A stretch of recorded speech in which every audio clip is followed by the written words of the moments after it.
bask in the moment and forget about my work that starts in an hour. There's a full day of patient visits ahead of me with endless labs to review, emails to answer, and phone calls to make. Women will be waiting for reassurance, refills, referrals, and reality checks.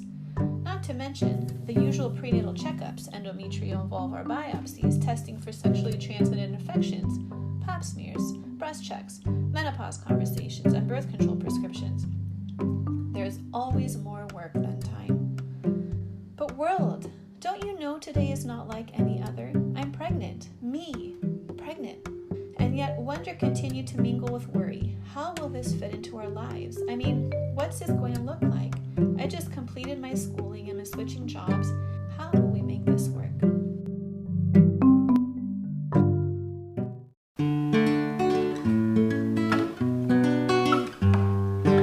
Hey everyone, I'm your midwife, Tanya Tringali. Welcome to the Motherwit Podcast, a show about the issues we, healthcare consumers and providers face every day as we interact with the medical system. We'll talk about its blind spots, shortcomings, and share strategies we can use to feel seen and heard, no matter which side of the table we sit on.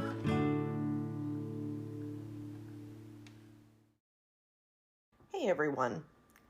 It has been a long time since I've recorded a podcast.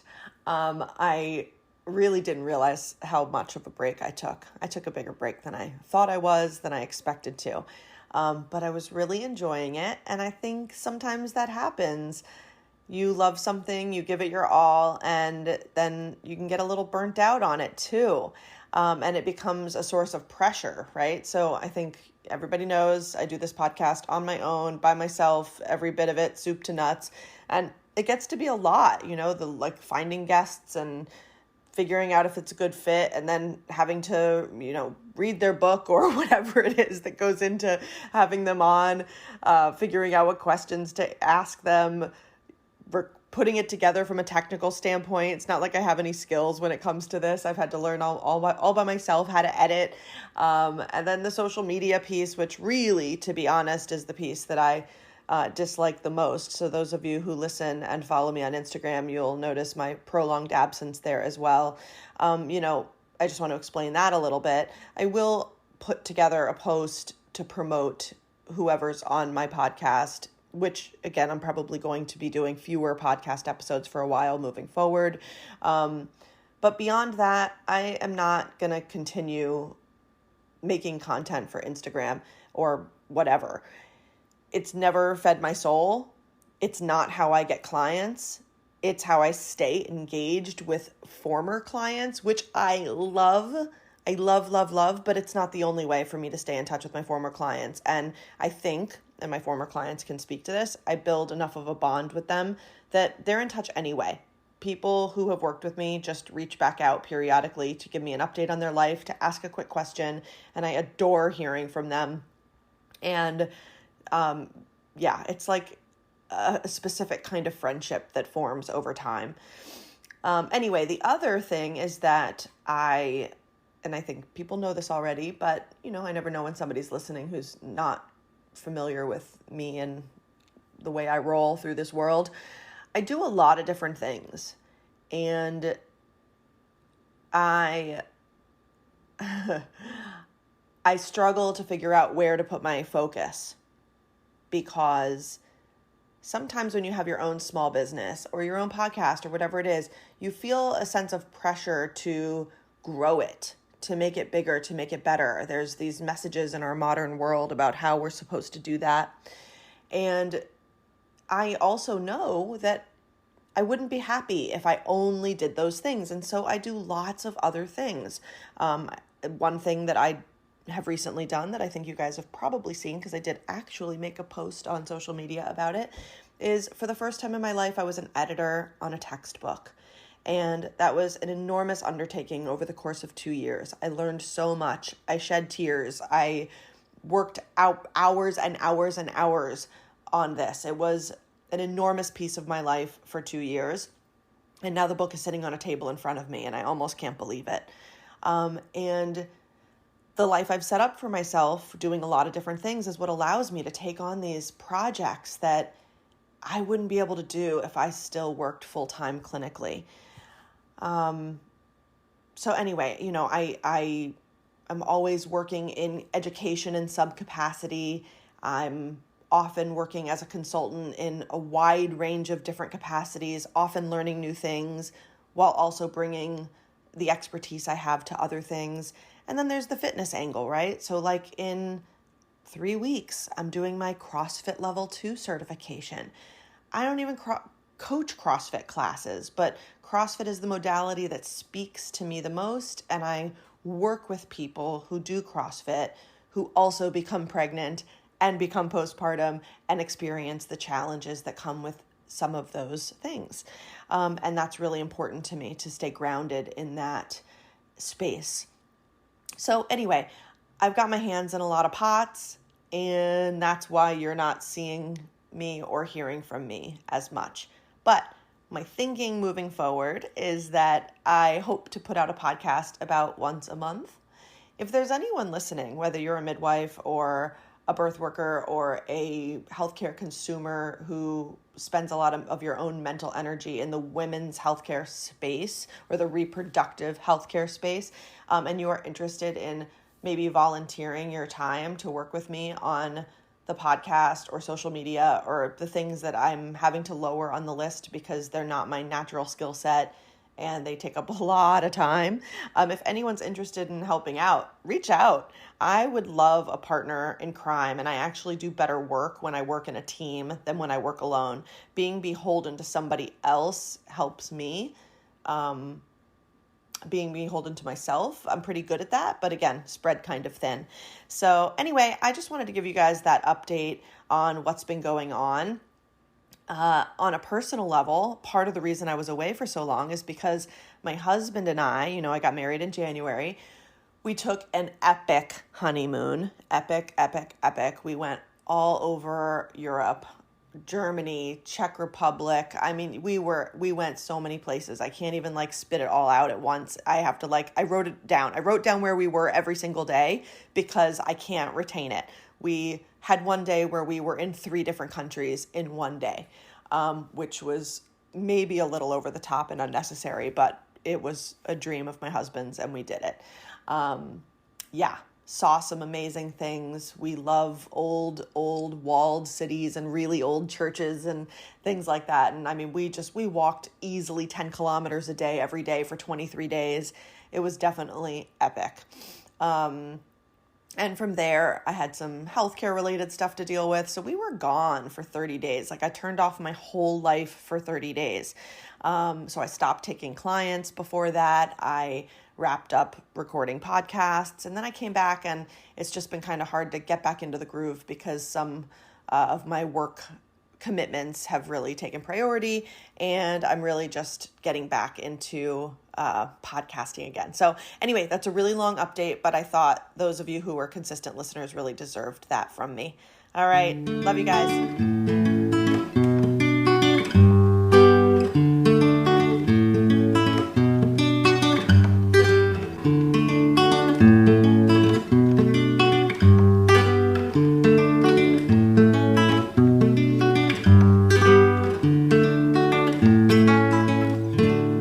Today is Emese Parker. She's a registered nurse, board certified women's health nurse practitioner, and certified perinatal mental health specialist. She has been working for over 20 years in healthcare. She's partnered with people of all ages, advocated for all their needs, and empowered them to make healthcare decisions about their bodies. I was thrilled to have connected with Emese because her new book, To Carry Wonder, sounds very much like my online course, Thriving After Birth, except that it's a book and it's very expertly and thoughtfully woven together with her own personal story, experience, and expertise as a healthcare provider. And she's way better than myself at talking about certain things that I think you all deserve that sometimes I forget to talk about, like naming babies and keepsakes and all sorts of things that are part of your everyday journey when you are pregnant that I haven't thought about for over 20 years. So with that said, welcome, Emese. I really want to call you Emese, just okay. For our listeners' sake. Her name is spelled Emese, and I read it many times before I ever said it, and so she has become Emese. It is Emese. Emese? Yeah, I know. It throws everyone off. But yes, I'm very glad to be here, regardless of how you pronounce my name. I've been saying it in my head like this for so long that I'm going to have to practice. Really disorienting, right? Well, thank you so much for joining me today. I'm really looking forward to this conversation. Oh, me too. Thanks for having me. So before we get started, why don't you tell us a little bit about yourself? I mean, I realize there is like the personal version of you. There's your healthcare provider persona. You are now an author, which is so super cool. So feel free to weave in whatever parts of that you feel like are appropriate. Oh, sure. So I live in California and work in OBGYN as a women's health nurse practitioner. I've worked in OBGYN my whole women's health nurse practitioning career and have always enjoyed working with women in college as a resident assistant or as summer camps for like women's leadership programs. So being in women's health is something that I've always loved. And I have 3 children who are now elementary school age. And yeah, I went to grad school on the East Coast where it was much colder in the winter. And now around November, I can enjoy the warm California fall weather. And I'm super excited that my book is finally done, and so is my family. So it's just very exciting to be on the other end where I get to advocate for women's health and wellness and not be writing all the time. So yeah, very excited. Yeah. Amazing. A couple questions. Where did you go to school? Yeah, Boston College and then Johns Hopkins. Yeah. Oh, cool. Very cool. All right. So that was one question. The other question I had was, how old are your kids? Oh, so I have a 7, 10, and 11-year-old. Wow. Yeah. So that's a busy life. It is. I started writing this book when I was pregnant with my first. So it is like my 4th baby. So it's been a long time coming, and and I've learned a lot over the years. And it's really interesting. Like as she turned 11 is when pretty much my book was finished and coming out on the market. So. And was it a lack of time, which clearly is part of it? Mm-hmm. Was it a lack of time, or was it just something that you needed to put aside for periods of time because maybe you needed time to process where to go next or how to change up the format or whatever? Yeah, both. I don't think I've really had a break from this. Sometimes I would call my book The Beast, but never really had a break from it. But yeah, it's tricky to come up with a format that actually achieved what my goals were. So I really wanted a book that would nurture, inspire, and equip women in a new way. And so I was really hoping that it would just captivate people in a different way using stories and evidence-based information mixed in with artwork. And so for that to be digestible for people and for it to be just kind of streamlined, the book went through very many format iterations. And it took a long time to figure it out, just for it to be conversational. Like initially I was just planning on doing a memoir. And then every podcast recording I have, I mentioned this, so my sister repeatedly can feel blamed, but it's basically, she read my book and then she said, well, but Meshi, which is my nickname, so you are a nurse practitioner. So, I mean, don't you think you should have some information in there, not just your own experience? And I was like, well, that's a good point, but I thought I was done with the book. and that was in the very beginning after she read the memoir entries. And so I took that to heart, and I didn't realize what I was getting myself into. But originally the way that the book is formatted for the listeners, basically it goes week by week.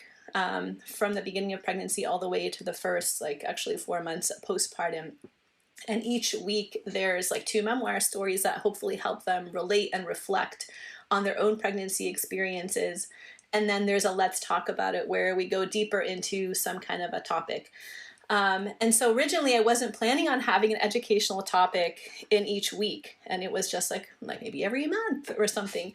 And then the book had all the education in the back of the book, but then it felt like a separate textbook and it felt like two books.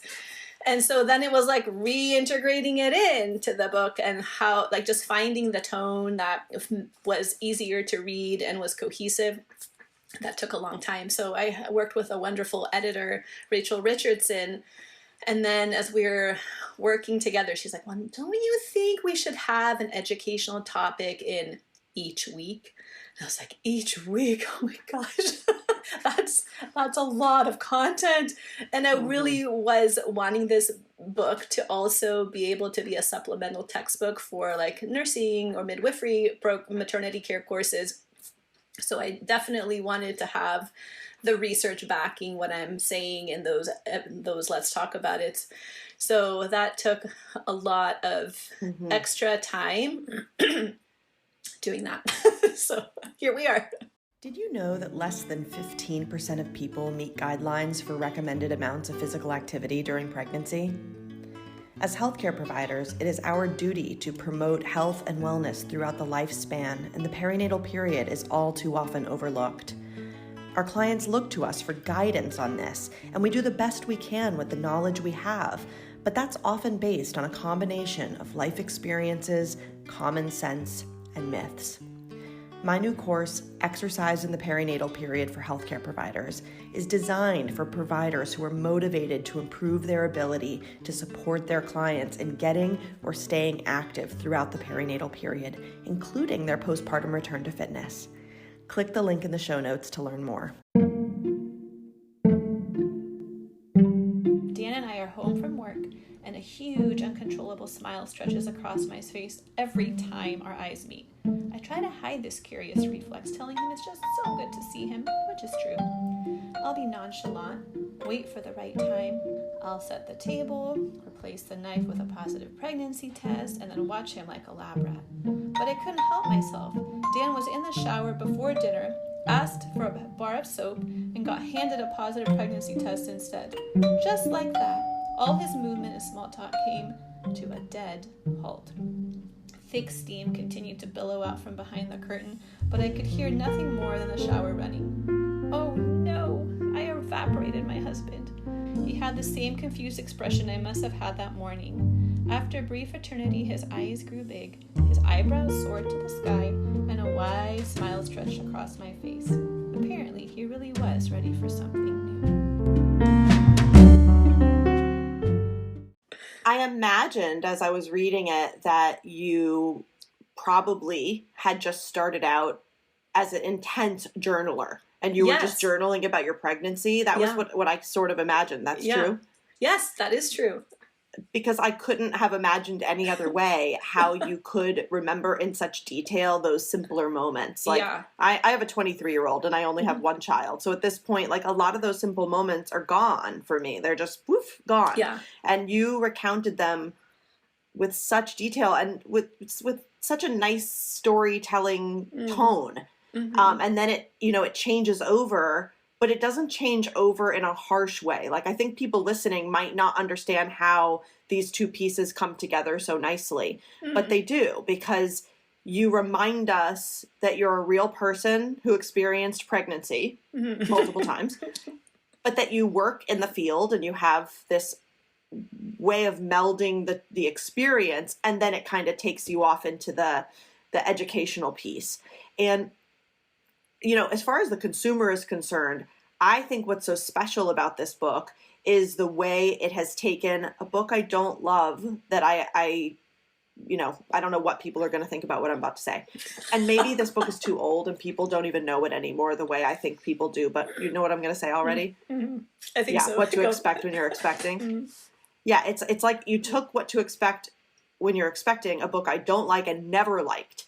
I always found it way too fear-mongering. despite the fact that no topic goes on for too long, somehow they manage to just terribly fearmonger. Now, I realize that book went through many, many, many iterations over the years, and it probably still has a current iteration, and maybe it's much, much better now. But I know the version from when I was pregnant in 1999, 2000. So, and maybe I even had a used copy that was older. I don't know.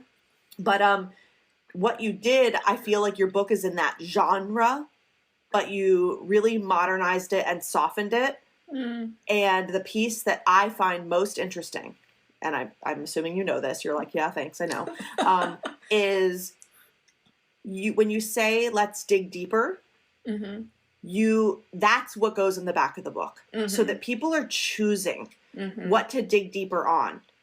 And that's so important to me for two reasons. One, I feel like we live in an age of information overload.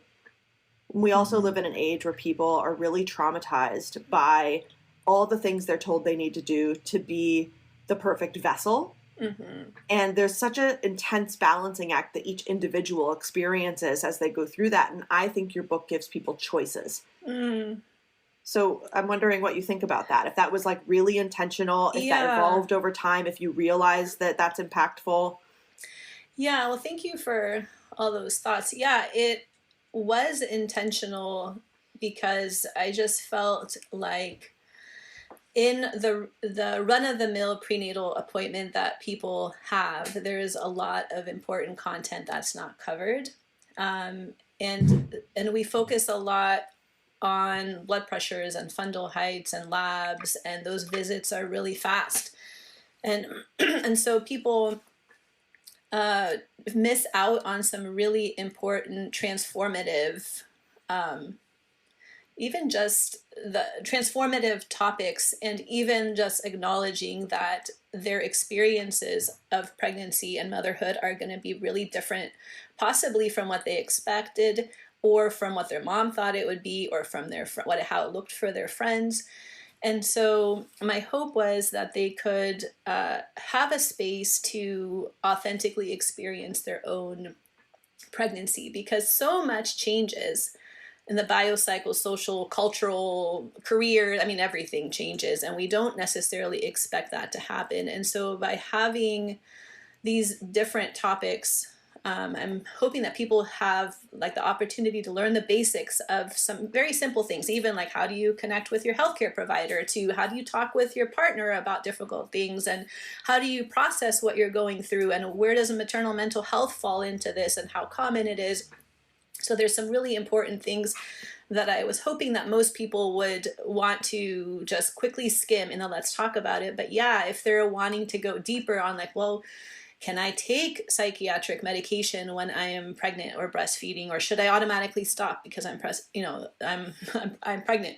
Or, how do I know if I have a healthy relationship with my body? And so some of those, or what are the birth control options? So there's like some of those more specifics are in the back, and hopefully people find it like easy to find, because there's a lot of bulleted and like kind of like down and dirty topics that are meant to be easily found. So yeah, I'm hoping that people can like pick and choose what they want to learn more about.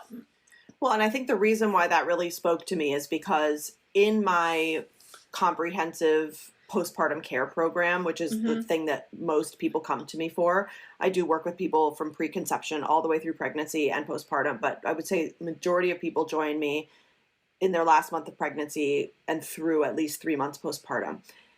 No two people will follow the same timeline on what they need and when it comes to those deeper dives. And so while I have mapped out everything I think everyone deserves to at least hear once, just because thinking about returning to sex or fitness might be on my list to start talking about as soon as 4 weeks. If somebody's ready, I don't push that down their throat. We might not talk about it till 6 months if they're not ready. They can push that topic off as long as they want, as long as they know I'm available to have that deep dive discussion when they're ready. Then we do that then.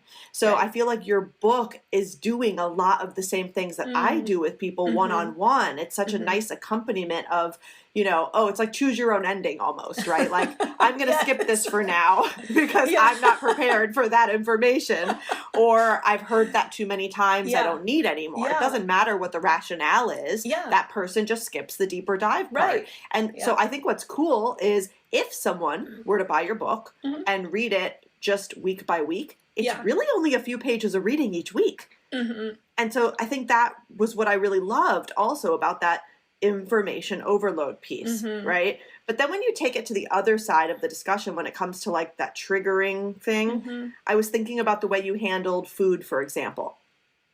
I have learned sometimes the hard way that food is a triggering conversation for people. And it's one that it can be hard to have. Sometimes you hit it on the nose and people love your approach, and sometimes they don't. And I'm learning how to be very different with different people about how I do that. But what you did was bring it up, say, this is an important thing, explain why, tell your personal stories. Here's more information if you want it in the back of the book. But in the meantime, here are some like super simple snack options for you. And it was so not threatening, but it gave people some tools that they didn't even realize they were looking for. But every pregnant person is looking for some snack options, let's face it. I've had a lot of people ask me for that because it's so easy to just grab the quick, like the chips or grab the soda. And so like how what are other options? Like, okay, let's try popcorn if you like the crunch, or if you want the bubbly, like try sparkling mineral water and put a little bit of juice. Like there's just like ways so we can slowly start getting more nutrition into our bodies.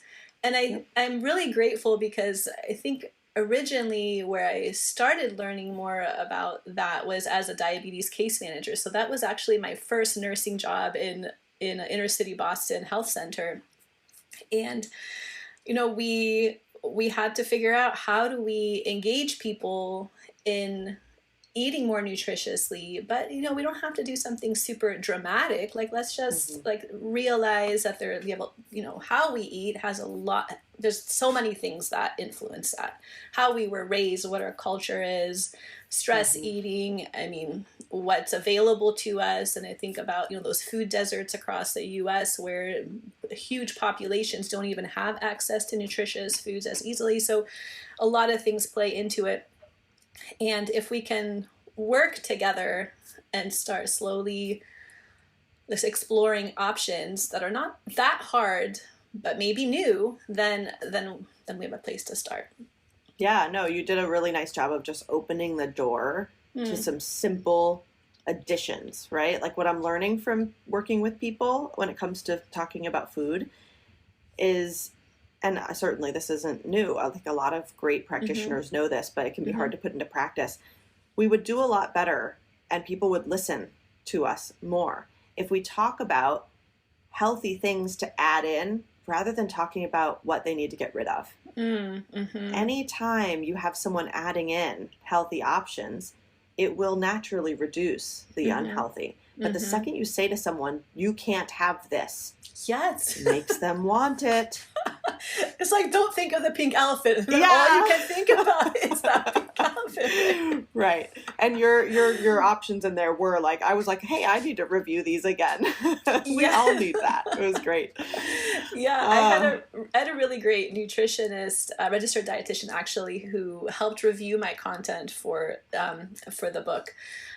Veronica Benjamin, and she was really helpful because she reminded me how let's not talk about foods as good or bad.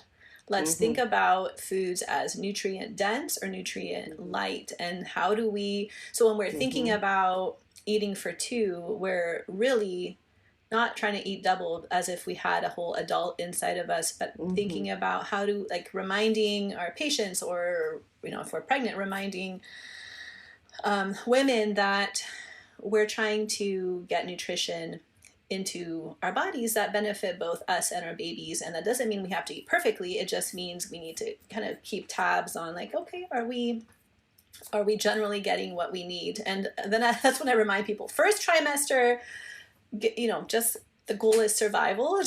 Just try to get food down that you're not going to throw up. And then when your nausea is better, then we can start thinking about more more options. Exactly. Another thing I really appreciated as a healthcare provider was that you were inclusive of all healthcare providers. And I realized because you're a women's health nurse practitioner, that put you nicely, I think, right in the middle between a bunch of other provider options. And so I think came natural to you. But so many books just still to this day just say the word doctor as if they're the only option. Of course, as a midwife, that annoys me. But, you talked really broadly about different types of providers, the benefits of all the different provider types. You even talked about switching providers, which is something I find myself talking about more often than I wish were true.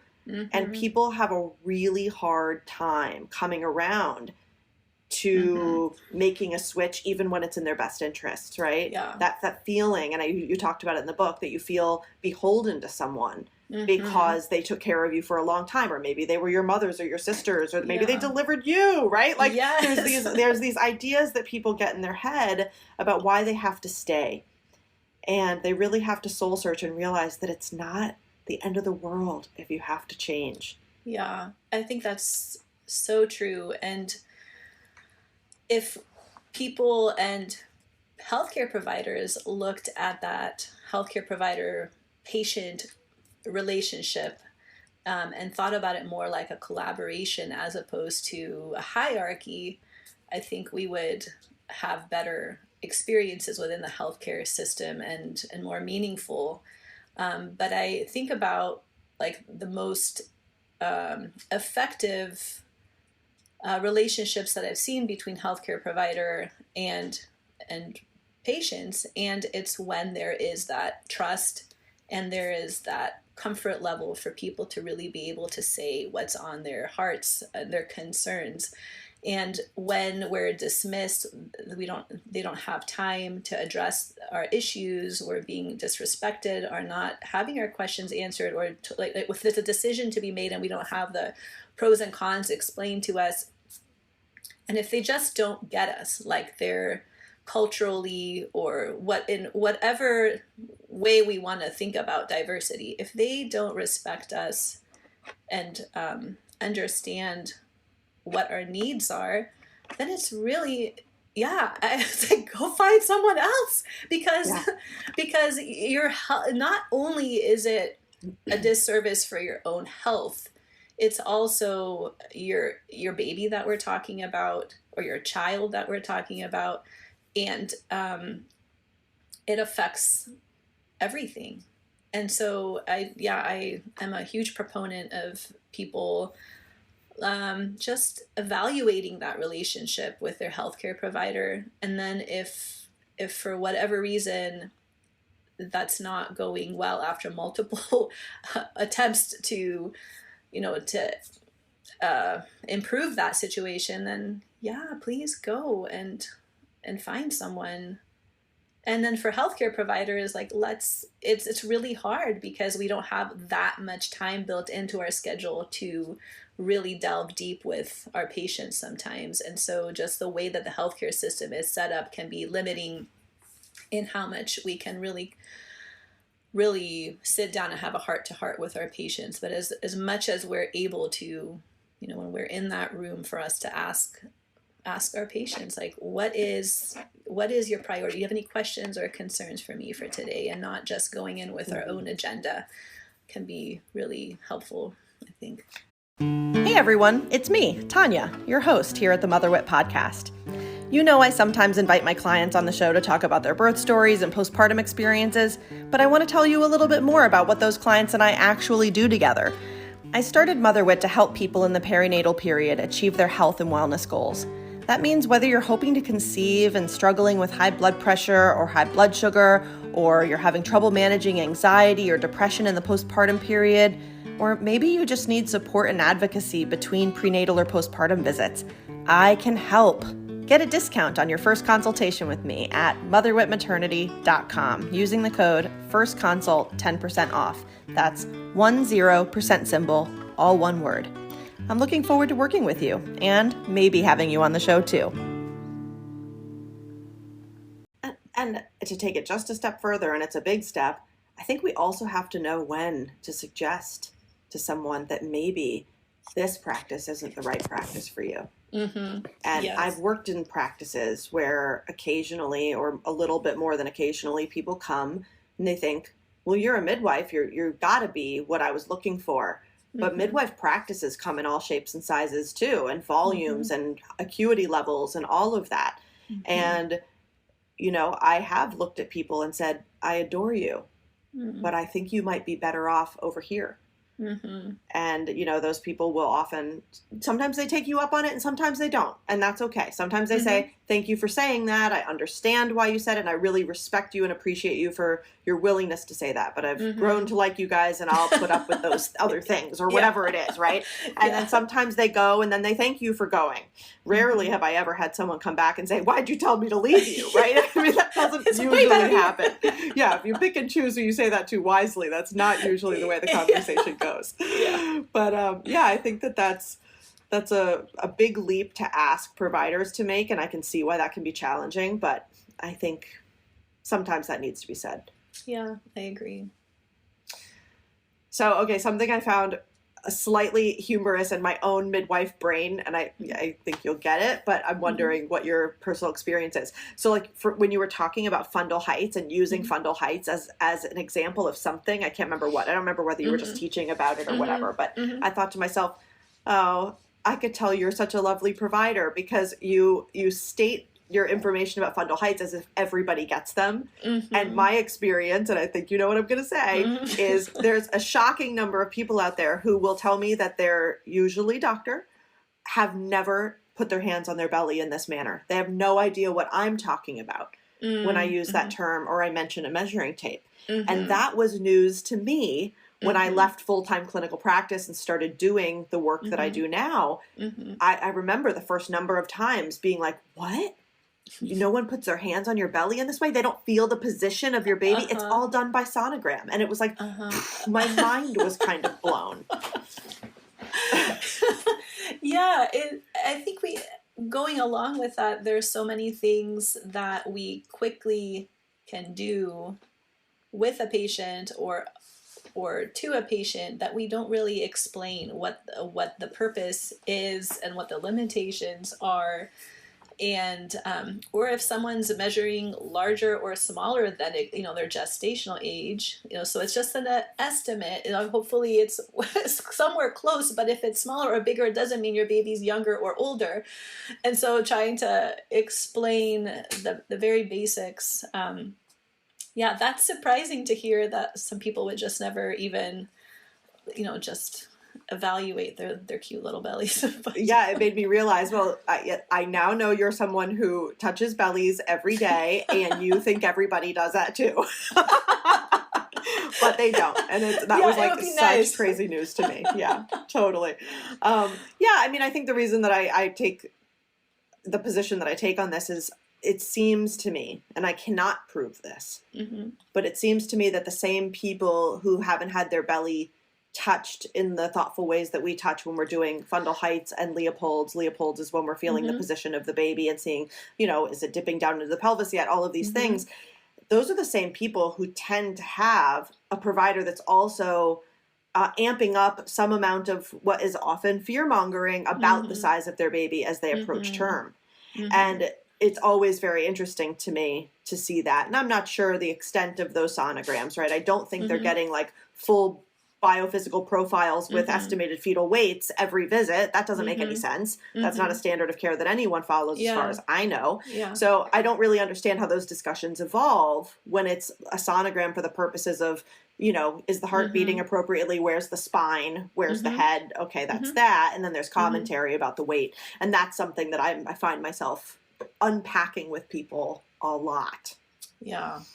I think just have worked more in settings where we are routinely putting our hands on their bellies, so maybe I've gotten lucky in that way. But when I think about the variety of healthcare that people are getting across the U.S., I mean, it is very different in some places.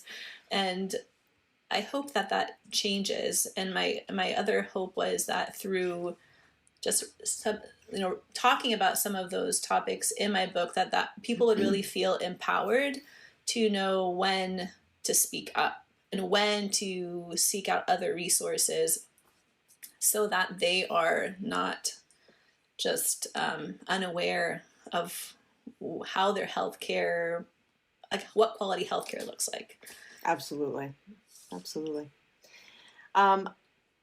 Did you always intend to go as deep in the postpartum realm as you did in the book?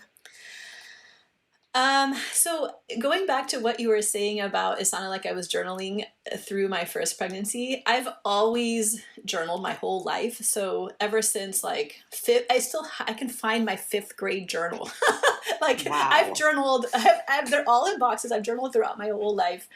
And when I started writing the book, I thought, okay, I definitely would like to journal throughout pregnancy and into the postpartum, because I was hoping that people could see the day-to-day changes and challenges and transformation that we all go through, but maybe in different ways. And so, yeah, I journaled through the postpartum, like through the first 4 months. And yeah, I really feel like we focus so much on pregnancy in prenatal care that postpartum hits, and that's where things get crazier and trickier. And I won't say more difficult, but postpartum is, I think, an unexpected time, challenging time for people, because we have so many myths out there on what motherhood or parenthood will look like. And so I'm thinking about how we think that it's going to be so intuitive, and even like, those who choose to breastfeed, okay, that's, have 2 breasts attached, so that how hard can that be to figure it out? And it's hard. And, we need to have our house together and juggle going back to work for those of us who choose to do that. And we don't have a very realistic understanding of what postpartum looks like. And so my hope was to kind of vulnerably share some of those things, whether it's what it's like to drive home in the car with my baby, to what it's like to have sex for the first time, postpartum, or what it means about my own fulfillment as a woman now who's a mother. I really was hoping to just help people explore that more. And what's really interesting is, even though I've been in women's health for so long, I only recently heard this word, which is matrescence. Uh-huh. And it's like, how can that be? So I basically wrote a whole book on matrescence through an experiential lens. And that term even though all the research I've done, it's like it's a hidden term that has not penetrated mainstream culture or literature when I do the research. And for those of us who don't know what it means, basically just like adolescence is a child becoming an adult, matrescence is a woman becoming a mom. And it's the same major transformative process, identity shift that we go through, and it lasts for years. And so we don't have that, most of us don't have that validating term to understand, why is motherhood so hard, and why do we feel not quite like ourselves, and our bodies are changing out of our control. And if we could just help women understand when they're pregnant, they're starting the matrescence journey. Actually, it starts preconception, but when they're on this journey, they are now engaged in this adventure that is going to be really transformative. And I like to tell people, if it's an adventure, it has its fun parts and its unknown parts and its scary parts. And so not all of it is enjoyable, but if we can understand that is the process that we're on right now, then I think we're going to understand more of what we are going through. So hopefully just having those vulnerable stories in the postpartum kind of helps shed those myths of motherhood and helps people think about what their own experiences are. So something really funny. As you described your definition of matrescence, I noticed that there's something that you say that is an exact opposite of what I say, and yet if you listen to you fully, we're saying the same exact thing, even though we say it in a different way. So here's the interesting thing. You talked about how it happens over a long period of time. And I have never actually thought of it quite that way, because when I make the comparison to adolescence to explain it to people, I say that adolescence is more forgiving because we give people about 10 years to make that process. But when we become mothers, we do it in an instant. Yes. So I almost, both are true, even though we're saying it exactly oppositely. So I realized that in making that bold statement, end up erasing the journey that starts preconception.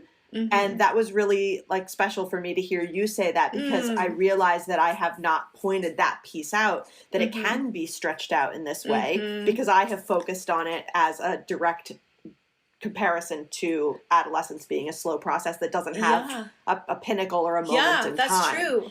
Actually, I can relate to the way that you described it, because now that I've been I've been thinking more about motherhood through this matrescence lens. I look back at like one of the entries I have in my book on becoming mom, and I have like it's a process, but you become mom obviously when your baby comes out, or when you have your baby that you've adopted, or the child, you are then a parent. But the other part of it is it goes on for a long, long time. So I'm already thinking like, okay, for the next version of the book, I need to just explain that a little bit more. And this is not my own concept. So this was originally coined by Dana Raphael way like decades ago. And then at Columbia University, Dr. Orly Athen is the one who is really studying what this looks like and how it goes on for a number of years.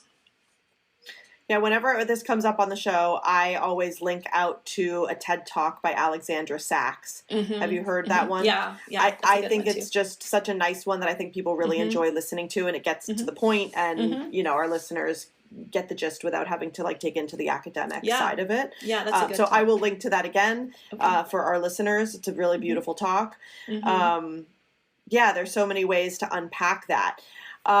So kind of on a related note, I guess I'm curious if there are things in the book, be they part of pregnancy or postpartum, that may not have been there for you had you not had your own pregnancies and postpartums. So what I'm getting at is providers, I don't want to talk about whether or not a male or female provider is preferred, or whether someone who's had babies or not is better at their job. I really dislike that discussion, because I know male practitioners that are fantastic. I know many, many, many female identified providers who do not have children, and they are incredible as well. So I never want it to be from that position. However, there's no denying that when you have your own experience, you have some aha moments.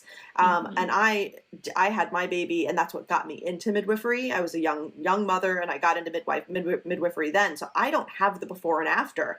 Whereas because I was a young provider, I got to watch many of my colleagues go from not having children to having 1, 2, or 3 children, and see how that changed them.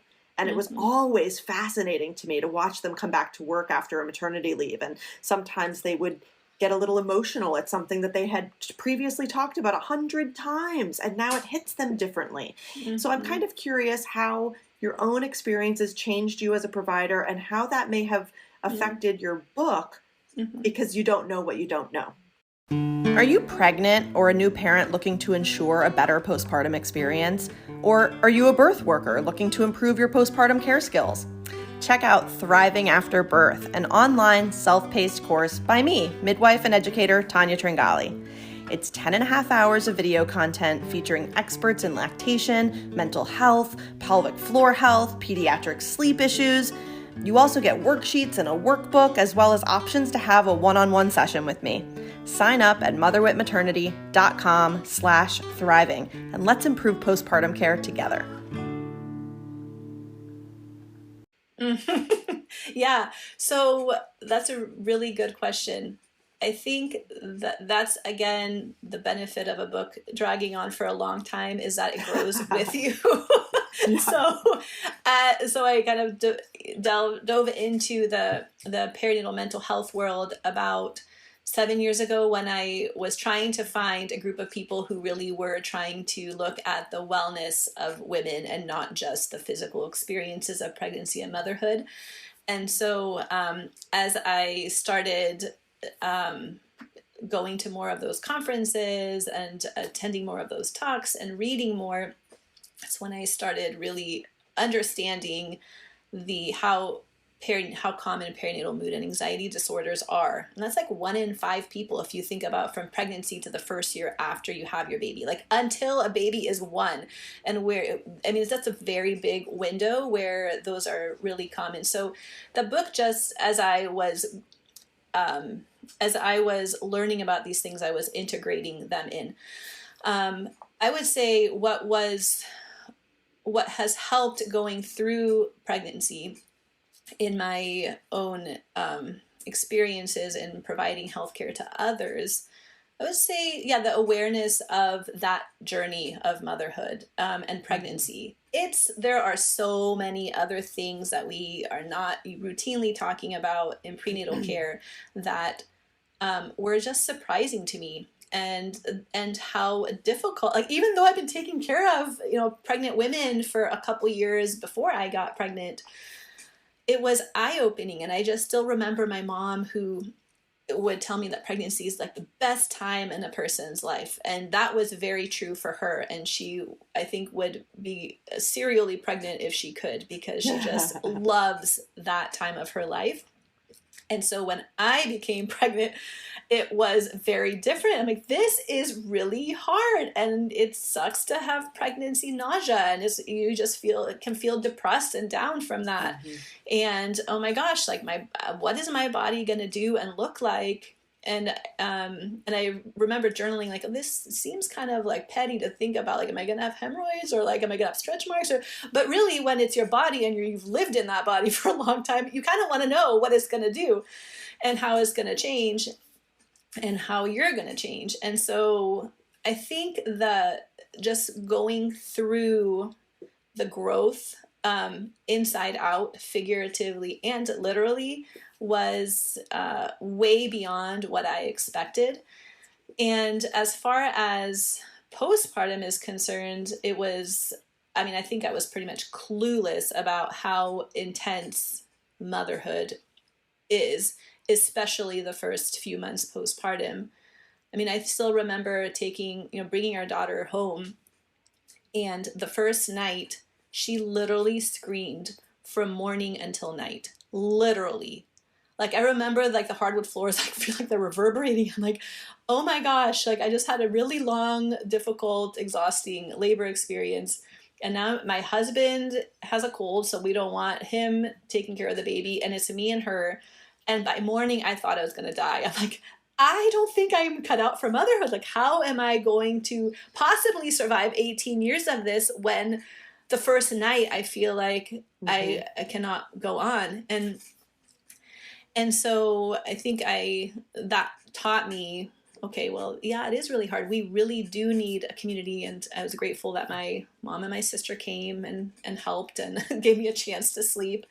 Mm-hmm. And breastfeeding is a lot harder than I anticipated. And I remember just feeling very sure that I wanted to breastfeed for the recommended amount of time, as long as possible, and at least a year. And when I was in the throes of it, I just thought, oh my gosh, I don't know how far I'm going to get. Like, we'll just take it day by day. But it is the around the clock aspect of it, and the sleep deprivation is really exhausting.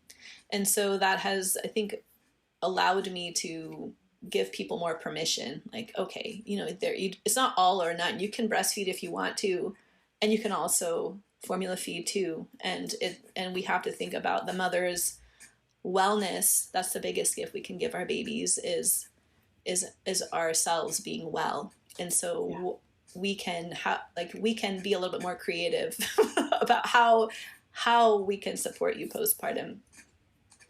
Yeah, and I think, all that you're saying about postpartum and all that we said a little while ago, a few questions back, is with the backdrop of next to no care in the postpartum period. Yes. And I think that memo has gotten out to people, but what hasn't really gotten out, and I think it's in part the responsibility of healthcare providers to admit this more readily, we don't actually know the answers to most of the things that are troubling people because we only see you at very particular points. So if you work in the hospital, you might see someone those first 1 to 4 days. And in some situations, we see people at 1 or 2 weeks postpartum, if you're lucky. And then most people are seen or offered to be seen anyway. Many people don't come, we know, to the 6-week postpartum visit. And that's really not a lot of touch points. And so when people call on the phone to their medical provider with the seemingly, air quotes, small little questions, you're often getting answers that are coming from one's personal opinion. Yeah. Not from extensive experience in working with people through this time or from even the literature, because that is not where we focus our attention when we are learning in our educational programs. And so we learn with time, we learn by asking colleagues questions, but then sometimes we're just repeating things that were said to us that we don't even know if they're true. And this is how I, just a little context, this is how I got interested in pregnancy and postpartum exercise as a specialty, because I recognized that most of what we healthcare providers were telling people was simply untrue. And so it became a big focus of mine in terms of just like digging into the literature. Anyhow, it's the same for postpartum. And I learned so much from my clients in the early years of doing the work that I do virtually with people, because I encountered every little question. I asked them to tell me what they were. And I dug very deep to get to the bottom of the answers. And then on top of that, I started to see what are the common themes here that people are coming to me with over and over and over again, and how can I give these people the tools to get ahead of it, to be preventative, to be proactive, whatever it is, which is what led me to get people on board around 36 weeks saying, hey, now's the time to change gears and start thinking about setting ourselves up for success, because we can't do this alone. Yeah. And we never think about postpartum, not we never, but oftentimes don't think about postpartum until the baby's already out. And then it's too late for planning. Yeah. Now we're just in the throes of it. So, that's been my big push. And again, I love that your book goes into that. Hopefully what happens is that obviously some people luckily will get this book well before they're pregnant and plan to read it as they go. Some people might get it a little bit later, but people, once they should get a little ahead of where they are and, get to that, they got to read the postpartum piece while they're still pregnant. At least those first couple months, but preferably they got to squeeze in that extra postpartum reading. So maybe they do it out of order. I don't know. Maybe they read the week they are pregnant and then they read the first bit of postpartum and get a little ahead. Who knows? Maybe you have an idea of how people should approach that. But they shouldn't wait to read that part until they're postpartum, because who's reading when they're postpartum? Just saying. But I mean, you can't keep your eyes open if you have the chance. I mean, I think reading a book might put me to sleep early postpartum. That's actually why some of the entries most of the postpartum entries are shorter, because people have less time. But if there's a way that they can read that earlier, so they're more aware of what commonly people go through, I think that would be awesome. And there needs to be so much more advocacy and change on supporting people postpartum, which is why I'm so thrilled to hear about the program that you have. And, hopefully, we can just continue also educating our healthcare providers and our students. This is something that I'm hoping to do in the coming year, is just talking to more nursing and midwifery students and just talking about perinatal mood and anxiety disorders, matrescence. So they, even if they haven't gone through that experience themselves, they would have just a deeper awareness of that transformation that people are going through and the type of care that they need. Yeah, definitely. Well, is there anything else specific about your book that you really want to share with our listeners that perhaps I haven't touched on? Well, you've touched on so much, which I really appreciate. I think the one fun thing I did want to mention is that it's part of the proceeds do go to international justice missions. So IJM is a global nonprofit that is trying to reduce violence and slavery. And the statistic is quite frightening, where we have 50 million people still held in slavery today. And human trafficking generates about $150 billion a year. And 2/3 of that is from commercial sexual exploitation, and a lot of that is in children. And that's a really horrifying, these are horrifying statistics, obviously. And I love that this organization is working to eliminate that globally. So I'm excited to partner with them, and just some of the proceeds to go towards that. Awesome. Well, I will make sure that is in our show notes so that people can check them out. Mm-hmm. My last question for you is, other than your book, what is your favorite reference or resource that you share with clients that you want people to know exists out there for them? Okay. Yeah, I love Postpartum Support International. It's always in my notes. They're amazing for those who have not heard them. And they're not just supporting women birthing people through, in postpartum, but actually also in pregnancy. And they have lots of free online groups that people can join. And then the other one is the Maternal Mental Health Hotline. So that's a really cool resource that's available 24/7. And they can also give really good support. Awesome. These have both been in my show notes a number of times. They will reappear for this episode. I love it. Tell me what your Instagram handle is so that people can follow you if they'd like. Yeah, it's To Carry Wonder. So TOCARRY Wonder. So To Carry Wonder. So they can follow me there. And then also on my website, which is tocarrywonder.com, there's freebies on there for people, everything from like a pregnancy postpartum roadmap on kind of like what to expect in the healthcare and general changes that we go through, tasty snack handouts there for free. There's a postpartum care planner, and different things I'm always updating, and different resources as well, so they could check that out. Sweet. I will be sure to share those. Cool. It has been so lovely chatting with you today. Oh, well, thank you. It's been fun talking with you. I've really enjoyed it. Thanks so much. Thank you.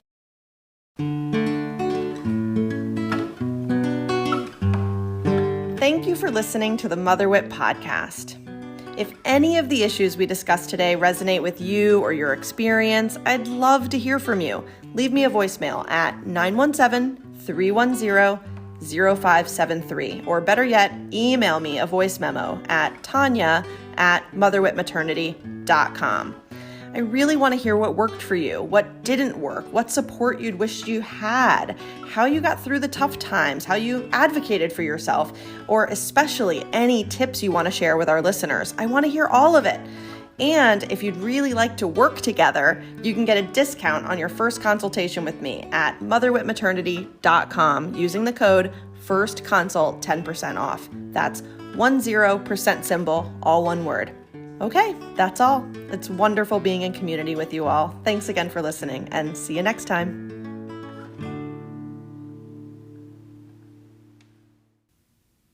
And remember, listeners, nothing we discuss on this show should ever be considered medical advice. Please speak to your local provider about anything that comes up in this show that resonates with you and your needs and your health care.